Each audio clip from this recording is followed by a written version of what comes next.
Se você é fanático por aquelas séries True Crime que contam histórias de crimes que realmente aconteceram e adora ver sobre serial killers, assassinatos e mistérios, então este vídeo é pra você. Eu vou te recomendar séries pra você maratonar na Netflix de True Crime.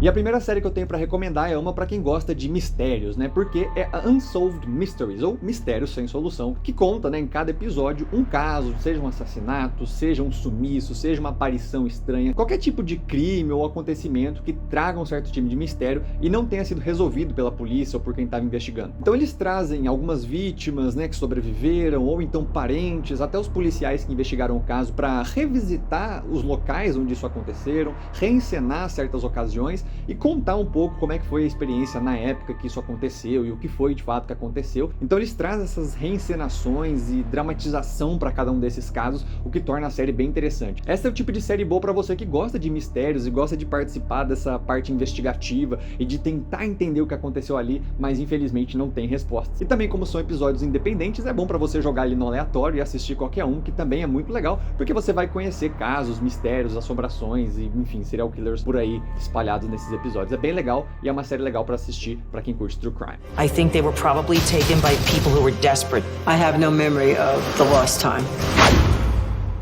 A segunda série que eu tenho pra recomendar já é um pouco mais pesada, então não é todo mundo que vai curtir assistir, que é Jeffrey Epstein, Filthy Rich. Essa série conta aí a história desse caso, né, do Jeffrey Epstein, que era um cara que trabalhava no setor financeiro, em bancos e tudo mais, que foi condenado em 2019 por tráfico de pessoas, né, principalmente crianças, abuso de crianças e, enfim, de outras pessoas e funcionários dele também, né? Ele abusava desse poder, dessa riqueza que ele tinha para cometer esses abusos. Na verdade, ele já tinha sido condenado em 2005 por esses mesmos crimes, mas ele passou acho que só 1 ano e 1 mês na cadeia, né? 13 meses na cadeia, e foi solto, e de 2005 continuou cometendo esses crimes pra frente, até ser novamente investigado e novamente preso. Ele também não ficou muito tempo preso, acho que ele ficou menos de 1 mês na cadeia, depois que ele foi condenado em 2019, onde ele decidiu, então, extinguir a sua própria vida. Essa minissérie conta com 4 episódios que eles trazem as vítimas, o policial-chefe que investigou o caso e também ex-funcionários do Jeff, justamente para contar como era a situação e explicar a situação e contar suas experiências. Então ele é um documentário muito voltado a falar das vítimas e da experiência e das tragédias e o lado humano das vítimas dele, e não em si ficar explicando muito sobre a vida do Jeffrey Epstein ou como ele nasceu ou porque ele era assim, sabe? Eles focam mais numa homenagem ali, de certa forma, às vítimas, do que vangloriar mais um criminoso aí na história. É pesado, né, principalmente pelo que ele fez, ele não chegou a matar ninguém, mas tráfico de crianças e abuso de crianças não é algo legal, é bem pesado, mas é um jeito de você conhecer esse caso, dessa mancha na história que a gente tem, que aconteceu há não muito tempo. The monsters are still out there. You took our freedom, now we're gonna take yours. Se você tá gostando das minhas recomendações, já deixa aquele like no vídeo, se inscreve e ativa o sininho, assim você não perde nenhuma dos milhares de vídeos que eu faço recomendando aqui, nem dos reacts, nem nada, e você dá um super apoio pro canal, não custa nada pra você, mas ajuda muito o canal aqui a crescer, beleza? Bora voltar pra lista. E a próxima série é interessante pra você conhecer um serial killer que eu até pouco tempo atrás nem conhecia também, e ele aterrorizou os Estados Unidos durante os anos 80. Na verdade, os anos 70 e 80, até um pouquinho ali dos 90, tinha bastante serial killer, né? Os Estados Unidos é um lugar meio propício para serial killer.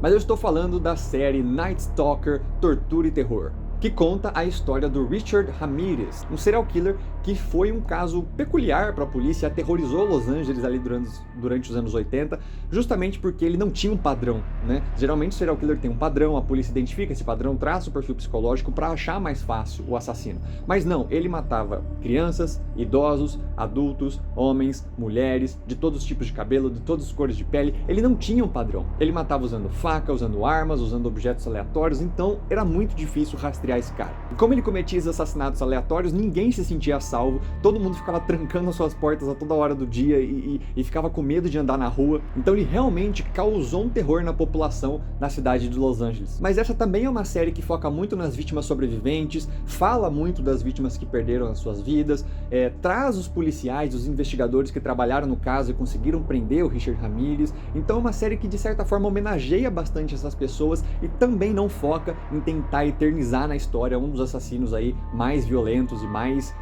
aterrorizantes que a história dos Estados Unidos já teve. Então eles focam nessa homenagem, mas isso não significa que a série seja leve, porque em muitos momentos eles colocam fotos reais e vídeos reais dessas situações de forma bastante brutal, bastante grotesca, né? Não tem uma censura, então você fica enojado, você vê as coisas que ele fazia, e eu acho que esta é uma forma da série mostrar pra gente, né? Tentar colocar na gente aquele terror que a cidade vivia naquela época. Imagina você ver isso no noticiário naquela época e falar, esse cara tá na minha cidade, né? Então acho que isso é uma forma que a série encontrou de mostrar, de tentar fazer a gente experienciar esse medo que as pessoas sentiram na época, o que é bem legal, mas também não é para todo mundo, né? Tem que ter estômago aí para ver essas imagens e tudo mais, então vai por sua própria conta e risco, mas é uma série bem interessante também. You could sense it. There's evil in that man. It's a cruel, cruel summer. E por último, mas não menos importante, uma série que conta a história de um dos serial killers mais notórios dos Estados Unidos, o serial killer que praticamente foi responsável pelos Estados Unidos unificar a comunicação das polícias municipal, estadual, federal, a razão do FBI ter começado a traçar perfil psicológico para entender mais sobre serial killers. Eu estou falando de ninguém mais, ninguém menos que Ted Bundy. No documentário da Netflix, conversando com o serial killer Ted Bundy. Ele aterrorizou os Estados Unidos durante os anos 60 e 70, ele matou diversas mulheres na sua jornada em vários lugares dos Estados Unidos, não era em uma localização só, e ele tem aquela característica que a gente tem estereotipicamente de serial killers, né? Que é um cara charmoso, que é um cara que tem um poder de convencimento, que consegue convencer as pessoas, e ele usou muito isso a seu favor, né? Ele diversas vezes acabou sendo indicado para ir para a polícia, nunca conseguiam provar os crimes dele, ele sempre acabava se safando, ele acabava fugindo e continuava matando, porque ele tinha esse poder de convencer as pessoas de que ele era um cara legal, de que ele tinha o gosto público, entendeu? Não sou eu, olha só o que eu faço, né, pra sociedade. Ele tinha isso, e justamente essa boa pinta dele, esse poder de convencimento, essa lábia que ele tinha, justamente ajudava ele a se aproximar das suas vítimas, e aí quando elas percebiam que ele não era tudo isso, já era tarde demais, era quando ele acabava matando as vítimas dele. Aí junta essa boa lábia dele com o fato de que a polícia na época não estava preparada, né, não tinha esse conhecimento do que era um serial killer, não identificava esse tipo de assassinato, então também ajudou ele a se safar por bastante tempo. Mas finalmente ele acabou sendo pego, começaram a encontrar mais provas, mais pessoas ficarem alerta, ele acabou realmente sendo condenado. Ele negou por muito tempo que ele tivesse cometido esses crimes, né, ele demorou muito para aceitar que a polícia tinha prendido ele e não ia soltar. Ele foi condenado à morte, e aí ele começou a dar entrevistas lá para os investigadores e para alguns jornalistas, e aí ele tem essas fitas, né, dessas gravações onde ele explica os crimes, onde ele fala os seus motivos, onde ele fala sobre essa característica predatória dele, como ele enganava as vítimas e como ele fugia.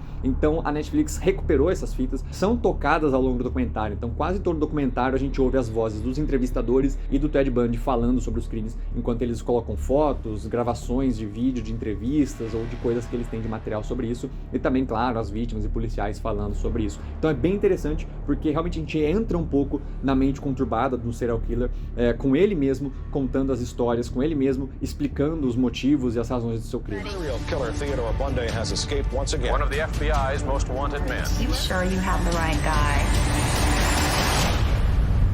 E aí, curtiu as séries que eu recomendei? Se sim, deixa aquele like, se inscreve no canal, e também você pode conferir outros vídeos legais de recomendações aqui, e você pode deixar um comentário pedindo o que você quer que eu recomende aqui pra você também, certo? Muito obrigado pra você que assistiu, hoje se vê no próximo vídeo.